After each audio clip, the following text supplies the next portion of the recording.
Please sit. Overtime?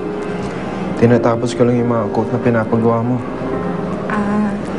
Sig, pwede ba kitang istorbo sandali? What about? First of all, I want to thank you dahil bumalik ka sa kumpanya. Sa totoo lang, kinabahan ako at nakonsensya dahil akala ko umalis ka dahil sa akin. Tsaka syempre natakot ako kasi makaiwasan mo na ako eh. Napag-usapan namin to ni Eden kagabi kaya ako bumalik. Yun lang ang dahilan, nothing else. Alam ko naman yun eh. Sig, pwede ba ako mag-request? Pwede bang magsimula na lang tayo ulit?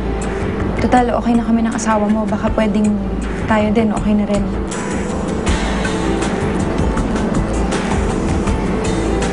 Fair enough. I'd rather take your silence kesa naman outright rejection.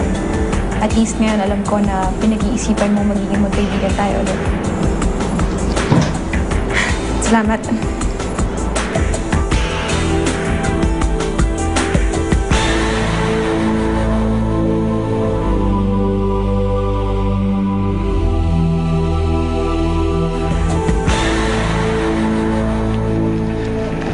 Eden, kailangan kita makausap.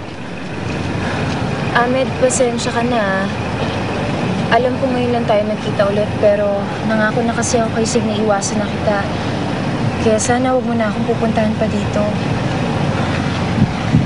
Eden, kasama ko si Aling Alicia. Si Inay?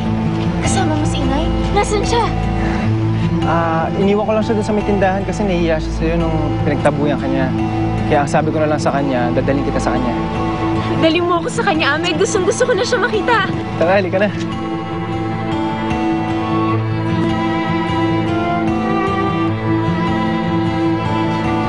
Sige. Sumama ka lang sa kanya. Sinisiguro ko sa'yo. Pagsisisihan mo yan. Bumalik nga siya, tita, pero mailap naman siya sa akin. Expected na yun. Ang mahalaga, ituloy yung plano natin. Kaibiganin mo at kunin mo ulit yung loob.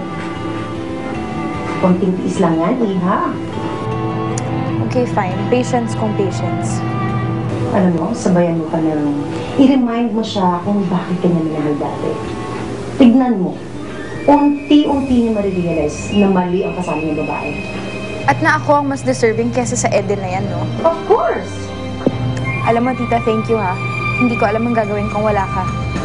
Okay, see you, Iha.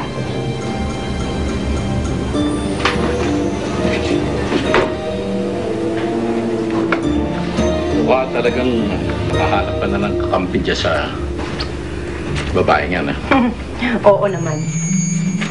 Kaya dapat yung Eden na yan, sulitin niya na yung mga panahon niya na kasama ang anak natin. Dahil hindi magtatagal, matatapos din yan. Eh ikaw, Han, kumusta na yung paghanap ko ng Fernan?